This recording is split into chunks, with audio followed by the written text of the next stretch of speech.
To raise a more empathic adult, talk to your children.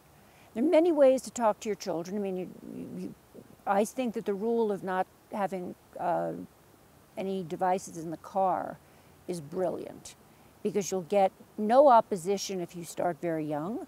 The car, you'll be doing singing, you'll be doing games in the car, and when kids start to say, well, no, I want to be on my device, I want to be watching a movie, you just say, you know, it's so precious to me to talk to you and to play these games with you. We have so little time together.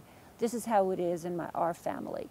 And if you're talking to a 2-year-old, a 3-year-old, a 4-year-old, and a 5-year-old, you're the mom, and this is how it is. If you're talking to an older child, you simply say, you know, I've been missing you and realizing that we're not talking enough in our family, and this is how it's going to be in our family.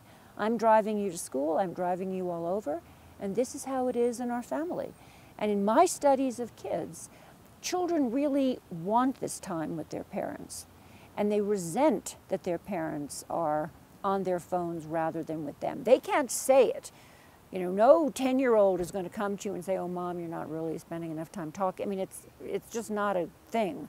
But children really want this time with parents. So instead of fussing so much about how many hours children can spend on screens, which I don't think is the right path, because if your children is writing poetry on their screen, if your children is sitting, you know, in the family room and writing poetry, or is doing an incredible architecture project or an engineering project, you don't want to be coming in and saying enough screen time. I mean, they might be making a movie, doing something incredibly creative. So they're using their computer to do what that screen was made for creatively. I don't want anybody interrupting me when I'm writing my book and telling me I have too much screen time. That would not be good. But if somebody is at the dinner table, if your child is at the dinner table and pulls out a phone, you say, no, there's a basket for the phones before they come in, before anybody comes in to eat. When we're making a meal together in the kitchen, we're all talking and making a meal, not in the kitchen, not in the car. So not in the kitchen, not in the car, not in the dining room, not in the bedroom.